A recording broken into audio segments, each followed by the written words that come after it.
Welcome to the Salt Strong Fishing Podcast. Salt Strong has been helping saltwater anglers catch more fish in less time for 10 years and is now the largest and most trusted saltwater fishing community in America. If you want to catch more saltwater fish, then keep listening. If you want to speed up your fish catching results even faster, then join the private insider community at saltstrong.com. Here's your host, Joe Simons. Like diamonds. Don't buy a single shrimp lure until you watch this or see this if you're listening to the podcast version. Hey, everybody. Joe Simons, like diamonds. And Luke Simons. Like diamonds. Got a double diamonds here. We're talking about shrimp lures. We're big fans of the prawn. You know, before we come out with any sort of lure that we put our own name on it, meaning Fish Strong, we test the heck out of everything out there. And we're always trying to make something better, right? Usually that also means a little bit different, but always has to be better. Like we'll never even take the time because it's a lot of money to even, I mean, you're talking tens of thousands of dollars of time and molds just to get a lure into production essentially.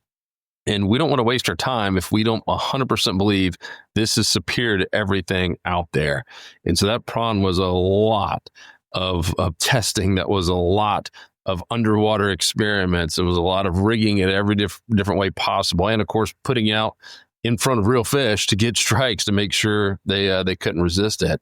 And so we wanted to kind of rehash why this thing has worked so well, why it's probably one of the top selling shrimp lures in the inshore saltwater space. I'm guessing, obviously we don't get to see other people's numbers, but we know how much we're selling, and I'm willing to bet it's probably more than most in terms of that one SKU, or really two. We have a junior and the senior. So I want to do a podcast about making sure you understand why the shrimp is so powerful, why it is creating a lot of strikes and a lot of PB catches for people, and how it's so versatile, meaning we've had people like Luke who had just outfished everyone on the Hubbard's boat. We're out of 100 miles. And Luke was catching some of the biggest fish out of everyone using a plastic shrimp, and everyone else was using live bait and cut bait. And even the guides, meaning the first mates on there, were like, there's no way you're going to catch anything. And by the end, they're like, all right, where do I buy the prawn? This thing is crazy. But you can also use it, in bridges and docks and pilings. We've used it inshore for big snook and redfish and trout to grouper. I mean, the list just goes on and on and on. So versatile. So, Luke, I know you have a couple there in your hand as well.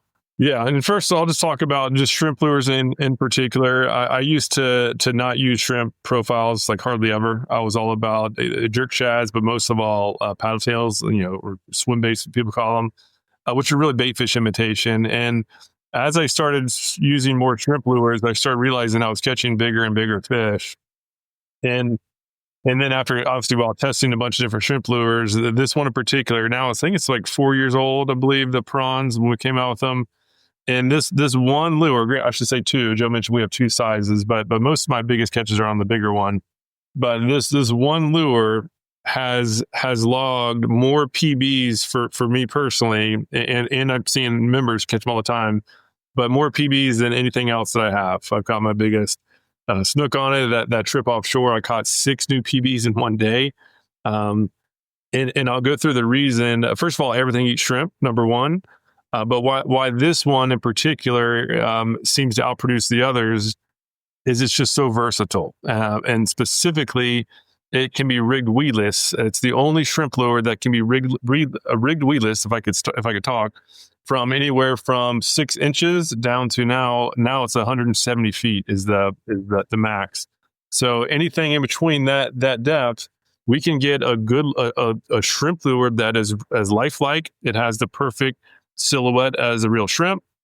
It has a great glide in the water, and we can get it super weedless, where we can get right down in the middle of all the structure where the fish are holding all these ambush predators, whether they're snook, redfish, sea trout, flounder, grouper, cobia, all these fish typically hold and feed in your structure. And if you can get a good looking lure in their face, while most people can't, then you're going to catch more fish. And for that reason, this has become my most trusted lure of all. Again, whether I'm inshore, near shore, or now offshore. And just to see the offshore rig, right? This is a 2 ounce. Oh, whoa. A 2 ounce weight on it, and you can see right here, right? The hook is still weedless. I was fishing. We went on a 39-hour trip out of Hubbard's Marine, and we fished. We had like 20 hours of fish time. Was a ton of fishing, covering some gigantic ledges out in the middle grounds, out in the Gulf. Some of these ledges were like 10 feet tall, and not a single time did I get snagged on the bottom while I was sitting there bouncing bottom for probably. I didn't fish the whole 20 hours, but I fished for at least 12. And not once did I get snagged on the bottom. I ended up catching the most keeper, grouper and snapper across the boat, and everybody else was using either live bait or cut bait. And this one lure just totally dominated. All right, for people listening, Luke, describe what that jig head looks like, this weedless, and how it's hooked, how it actually gets rigged on that big. I mean, that's a 2 ouncer you said, or is that the 2 ouncer? So we took some notes from the bass fishing world. Bass fishing, they that's obviously just a bigger universe compared to saltwater. They have just a lot of products that haven't really made their way over to saltwater fishing, and one of which is this type of jig head. I'll show you here. This is really where it started. It's called the swinging football. We call it the weedless football because it's a way to be able to have a jig head that you can be weedless while still having a good hookup ratio. And just so you can see it on the lure, for those watching, you can see it, but I'll describe it. It's basically a worm hook that's attached to a jig head weight.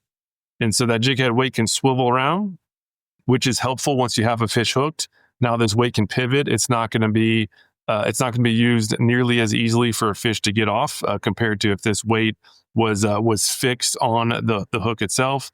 And these J hooks, they're just a nice beefy J hook. I've literally hooked 100+ pound tarpon, caught big grouper, snapper, snook, way over slot reds, and nothing straighten these hooks out. We have one with a really nice beefy hook, and the bigger the head size, the bigger the hook. So at least the ones that we recommend for this Prawn USA is a 5/0 extra wide gap, extra strong hook on these jig heads. And again, that way you can let it sink all the way down the bottom and just twitch it up off the bottom. On nearshore reefs, I use the 1 ounce. Typically, I'm fishing about 50 feet of water, so I'll do the 1 ounce and just bounce it through the middle of the reef. And again, rarely get snagged while having a really good hookup ratio when they do strike. We obviously tested a bunch of different material for the body, and this has enough density and strength to get to last a while without getting bitten in half by snapper, but while also being soft enough to have a really good hookup ratio and to be super easy to rig, whether you're rigging on these swinging jig head type setups.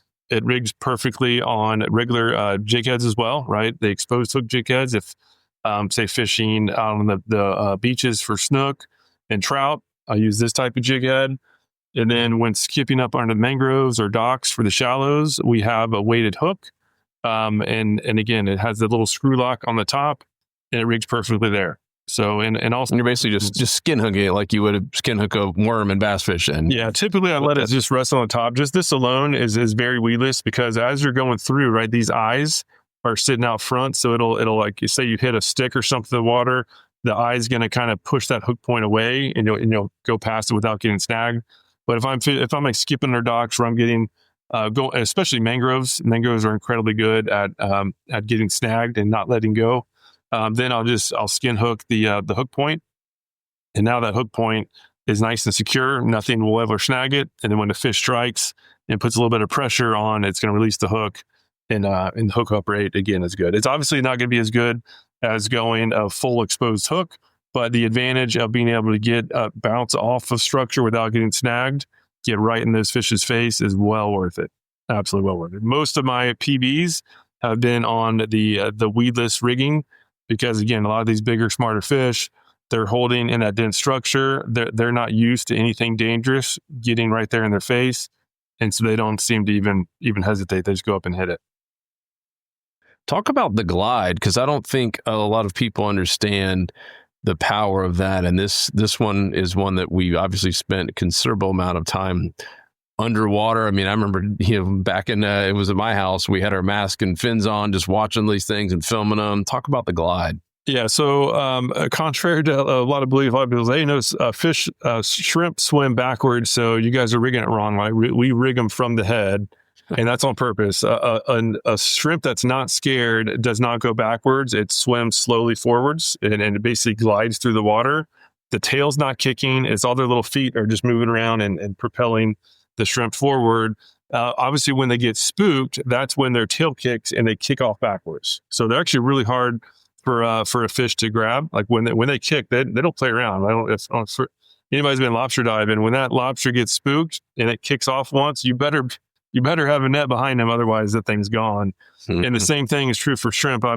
I do a lot of night fishing on docks, and more recently I've been on the dock looking down at the snook and just watching how they behave. When the snook and redfish too, and same thing I'm sure goes for trout, but just watching snook and redfish, when they really want to eat that shrimp is when that shrimp is swimming naturally, meaning they're not spooked.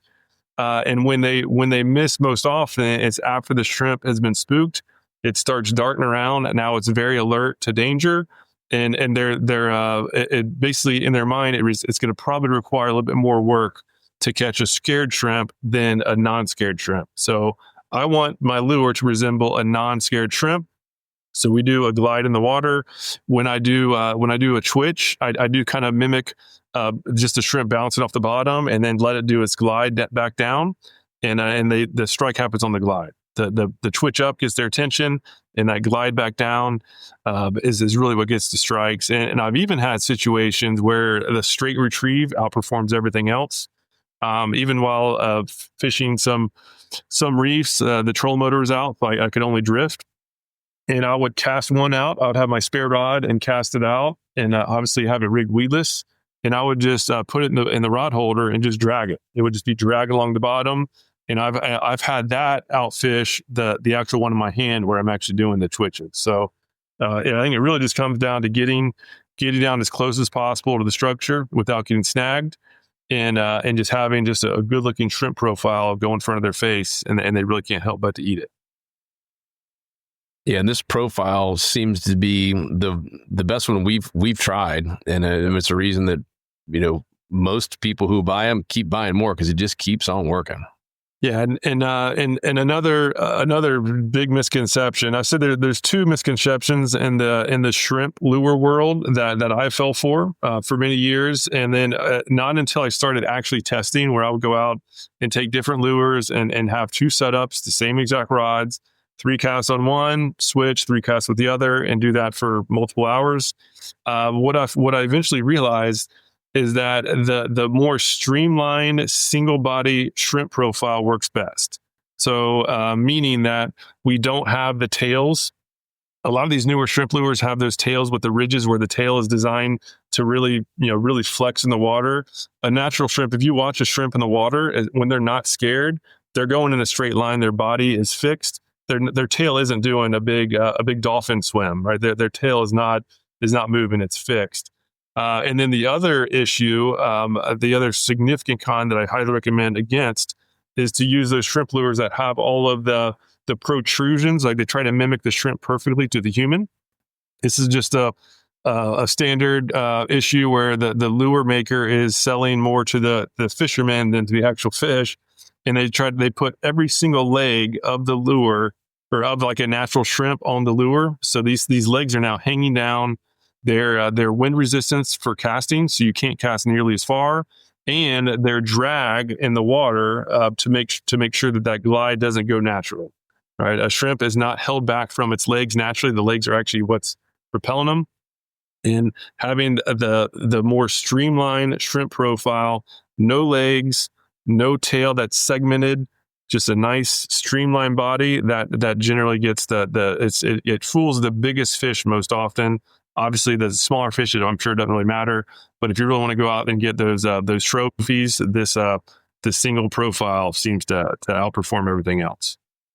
Yeah, those super realistic ones with the perfectly segmented tails. Yeah. They look great in your tackle bag, but they don't catch as many fish. I'd rather be catching the fish. And we've tested this, and we've had people that aren't on our staff that are just putting their random YouTube videos, go out there and test them. Like, yeah, this thing keeps working. I'm curious on the junior versus the big boy. When do you change it up?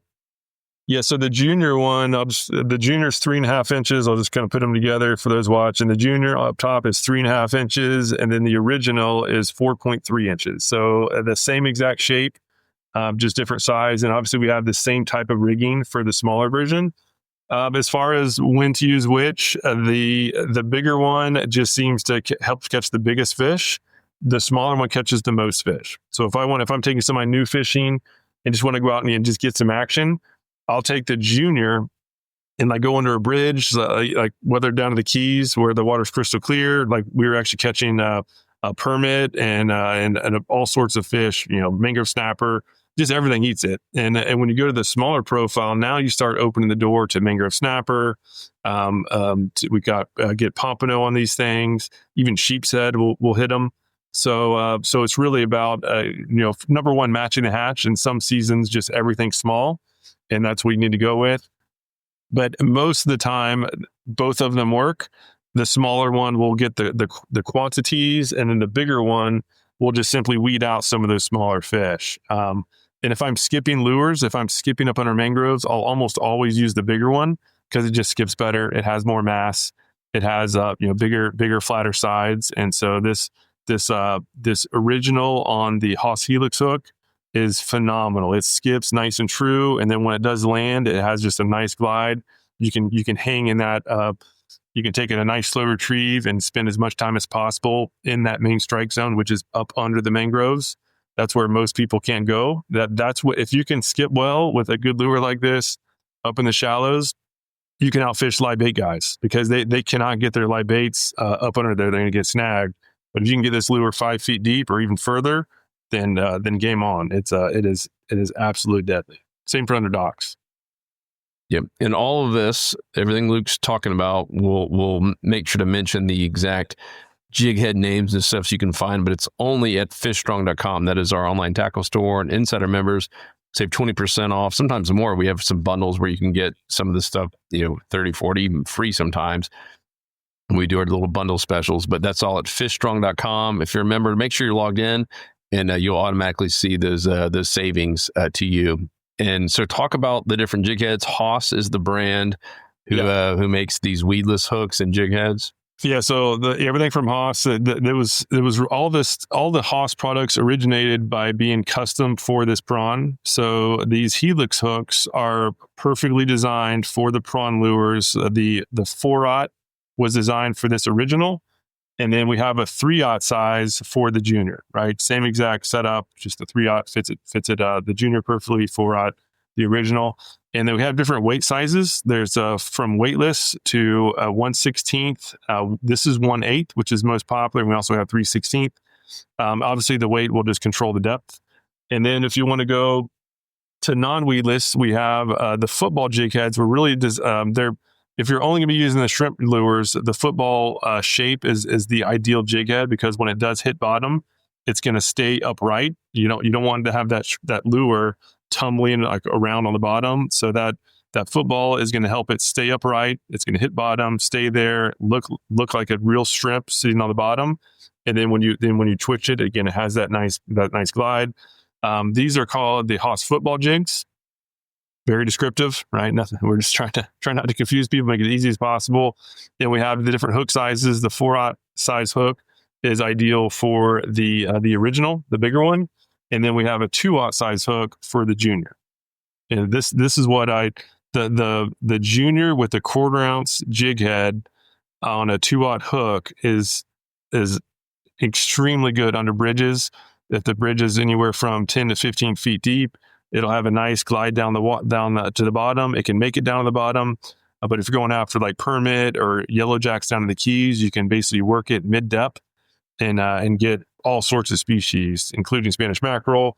And if you want to get the mangrove snapper and grouper and snook, then you can just let it fall down to the bottom and work it lower. But So these football jigs are great, works for it. And then for getting deeper, and being weedless, that's where these weedless footballs come into play. So we have the weedless football, which is for the shrimp lures. Or if you're going to be using paddle tails as well, we have the weedless round eye, which is basically just a big old jig head with the eyes. As far as the jig heads, like the eyes, typically these are more made for swim baits. I don't think the fish care. They just want to see a profile that looks like food in front of their face, and they're going to hit it. So going from the weedless round eye to the weedless football, one has an eye, one doesn't. I really can't tell much of a difference. And that's it. And that's, yes. As far as the different weights, obviously this is the big 2-ouncer. So this is for the really deep stuff.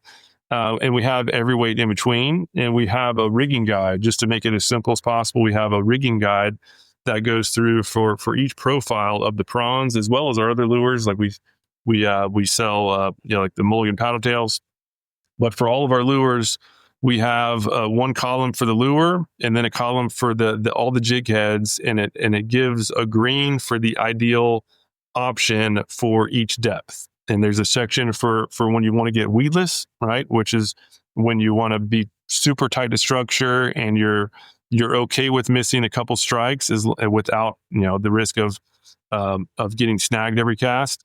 And then there's a traditional jig head down below that has these open style when you don't feel like at risk of getting snagged, and you want to have the best hookup possible. So for every depth for each lure, you'll see the optimal option, and it'll give the range. Whether it's 5 to 10 feet, boom, do this one. So super easy. It's kind of like going to Walmart. You need like a oil filter or whatever, where it's just it's super easy. Just follow the column, look at the depth, and you got it. Except with ours, you actually catch fish. Oil filters, not so. That's right. Yeah, oil filter won't help that. Boring. But yeah, like if you're like me, I guess 5 years ago, because I'm still relatively new to this shrimp lure, it's give them a try. They're shockingly effective. Again, I'm like triple tail. This is by far my favorite lure for triple tail. This thing is phenomenal. Again, rig it weedless. That way, if they're under a crab trap buoy, I now no longer fear getting stuck on the rope, because when you're weedless, that won't happen. Those things are aggressive. They love shrimp. And so I've caught the most triple tail I've ever caught on the prawns. I've caught the most cobia I've ever caught, the most overslot snook I've ever caught on the prawns. Same for overslot reds. Like something about it, it gets both quantity, but specifically it gets the quality. And that offshore trip was just another example. I'd never even tried it offshore, nor do I know anybody who used it in over 100 feet of water. I just trusted so much for inshore. I just kind of challenged myself to figure it out, and ended up having a field day. Got the biggest mangrove snapper I've ever seen, the biggest 2 red grouper I've ever caught in my life, and plus some other. I caught a biggest trigger fish I've ever caught in my life. Granted, it did shake off right as it was almost over the railing, so I'll still count that as a catch. Mm-hmm. But yeah, it's just been phenomenal, and I've now if I'm out and it's one of those days where the conditions are tough and I know the fish aren't going to be aggressive, I'd automatically go to the prawn, knowing that it's gonna get even those fish that aren't super hungry. It's gonna get them to eat, because I can work it nice and slow right in their face without getting snagged, and it just flat out works. It's all about that glide, baby. We'll have to do the glide dance next time. You're doing the boat that time to glide. Yeah, gotta figure that one out. Got to get the glide dance. All right, cool. Well, you guys do your glide dance over at fishstrong.com. Get your discounts as an insider member. And if you're not, come join us. It's saltstrong.com. We appreciate you big time. We'll talk to you on the next episode. Go prawn. Whoop, whoop. See ya. Want more fishing tips, shortcuts, and tools so you can catch more fish per trip? Then head over to saltstrong.com now and join the movement. Tight lines, and thanks for listening.